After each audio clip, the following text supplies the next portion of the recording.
বাংলাদেশ এটা 92% মুসলমানের দেশ।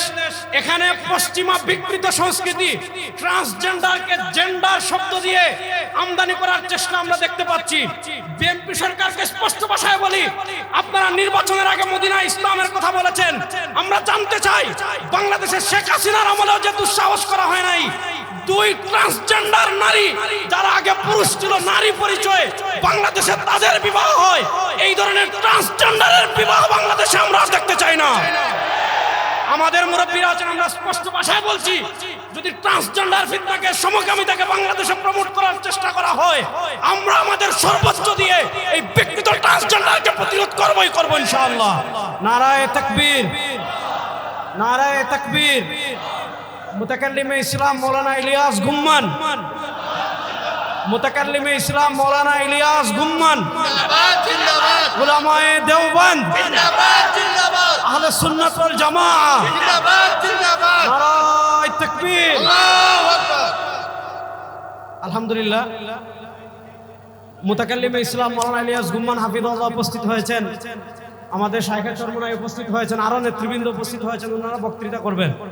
আমি শুধু একটা কথা বলবো, সেটা হলো, বাংলাদেশে যদি অনেক সংগঠনকে উগ্রবাদিতার কারণে নিষিদ্ধ করা হয়, তাহলে আমরা প্রশাসনকে বিনয়ের সাথে বলবো, আপনারা যদি হিজবুত তাওহীদ যে উগ্রবাদী সংগঠন, এটা বুঝতে যদি আপনাদের অসুবিধা হয়, আমাদের সাথে আপনারা বসেন। আমরা ইনশাআল্লাহ হিজবুত তাওহীদের কিতাব খুলে খুলে আপনাদেরকে দেখাবো। বাংলাদেশে অতীতে যত উগ্রবাদী সংগঠন ছিল, সবকে এক পাল্লায় তুললে এর চেয়ে ডাবল উগ্রবাদী সংগঠন হলো হিজবুত তাওহীদ। সুতরাং হিজবুত তাওহীদকে আপনার নিষিদ্ধ করতেই হবে। এই দাবির সাথে আপনারা আমাদের এই দাবি মানতেই হবে। এই দাবির ক্ষেত্রে আমরা কোনো ধরনের কারোর সাথে আপোষ করব না। এক নম্বর। দুই নম্বর, প্রশাসনকে আমি একটা কথা বলবো, হিজবুত তাওহীদ বিভিন্ন মহল্লায় আমরা যেটা দেখেছি, উলামায়ে কেরাম হিজবুত তাওহীদের বিরুদ্ধে যখন বক্তৃতা করেন, হিজবুত তাওহীদের কুফরি আকীদা নিয়ে বক্তৃতা করেন, তখন হিজবুত তাওহীদ যে কাজটা করে, প্রশাসনকে টাকা দিয়ে কিনে থানায় মামলা করে, স্থানীয় আলেমদেরকে তারা কি করে, স্থানীয় আলেমদেরকে তারা হয়রানি করে। আজকে বাংলাদেশের আমাদের সকল নেতৃবৃন্দ এখানে উপস্থিত আছেন, সকল নেতৃবৃন্দের উপস্থিতিতে আমি দীপ্ত কণ্ঠে বলতে চাই, মসজিদের মিম্বর এটা হলো আমানত। এখানে হিজবুত তাওহীদের বিরুদ্ধে বক্তৃতা হবে, কাদিয়ানীদের বিরুদ্ধে বক্তৃতা হবে, সাহাবী বিদ্বেষী, নবী বিদ্বেষী যারা নবীদের সমালোচনা করে, সাহাবীদের সমালোচনা করে, তাদের ইলমি খণ্ডন করা হবে। যদি প্রশাসন কারো প্ররোচনায় পড়ে আলেমদেরকে হয়রানি করে, প্রশাসনের সাথেও আমাদের পূজা পড়া হবে ইনশাআল্লাহ। শেষ আরেকটা কথা বলি, শুনেন, একটা কথা বলে বক্তৃতা শেষ করছি। বাংলাদেশ এটা 92% মুসলমানের দেশ। এখানে পশ্চিমা বিকৃত সংস্কৃতি ট্রান্সজেন্ডারকে জেন্ডার শব্দ দিয়ে আমদানি করার চেষ্টা আমরা দেখতে পাচ্ছি। বিএনপি সরকারকে স্পষ্ট ভাষায় বলি, আপনারা নির্বাচনের আগে মদিনা ইসলামের কথা বলেছেন।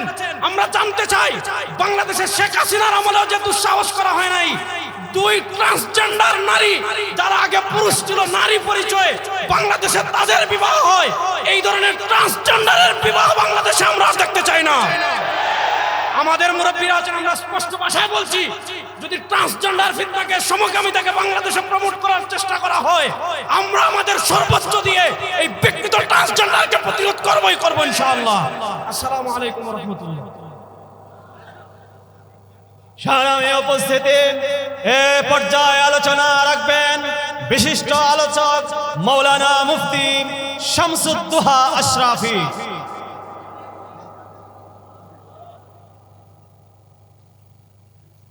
আসসালামু আলাইকুম ওয়া রাহমাতুল্লাহি ওয়া বারাকাতুহু। সংগ্রামী ভাইয়েরা, সময় 1 মিনিট, অতএব এই 1 মিনিটের মধ্যে কথাটুকু এতটুকু বলবো, উলামায়ে দেওবন্দ, উলামায়ে আহলে হক, হক ও হক্কানিয়তের প্রতিষ্ঠার জন্য জীবনভর কাজ করে গেছেন। অতএব আজকের এই প্রোগ্রাম থেকে আমরা দীপ্ত শপথ গ্রহণ করব, মুরব্বীদের মুশাওয়ারায় যেই কোনো বাতিল মতবাদ প্রতিরোধে আমরা সর্বোচ্চ পরিমাণ সচেষ্ট থাকবো ইনশাআল্লাহ। আমি আপনাদেরকে ছোট্ট এতটুকু অনুরোধ জানাবো, সেটা হলো এই দ্বীনের আভ্যন্তরীণ ফেরাকগুলোর মোকাবেলার ক্ষেত্রে কয়েকটা বিষয় খেয়াল রাখা জরুরি। এর মধ্যে অন্যতম হলো যেন এটাতে রাজনৈতিক কোনো রূপ না পেয়ে যায়। আমাদের আকাবিরিনগণ সেই সাহাবা বিদ্বেষীদের ব্যাপারে এবং আম্বিয়া কেরামদেরকে নিয়ে বিভিন্ন কটূক্তি এবং জাগতিক যে সমস্ত বিষয়গুলো আছে সে সমস্ত বিষয়ে কাজ করেছিলেন ইলমি আন্দাজে। আমরাও ইলমি আন্দাজে কাজ করব এবং এই কথা উম্মার সামনে পরিষ্কার হওয়া জরুরি যে এখানে আমাদের ব্যক্তিগত কোনো স্বার্থও নাই, সিয়াসি কোনো স্বার্থও নাই। আকাবিরিনরা দ্বীনের স্বার্থে কাজ করেছেন, আমরাও দ্বীনের স্বার্থে কাজ করি। এটা করতে গিয়ে যদি কোনো গালি খেতে হয় খাবো, কোনো অসুবিধা নাই। ভিন্ন কোনো চ্যালেঞ্জে পড়তে হয় তবুও করব, কোনো অসুবিধা নাই। বাতিল প্রতিরোধ করেই ছাড়বো আমরা ইনশাআল্লাহ। সর্বশেষ কথা, ট্রান্সজেন্ডার সাধারণ কোনো ইস্যু নয়, অত্যন্ত জঘন্য, অত্যন্ত ভয়ঙ্কর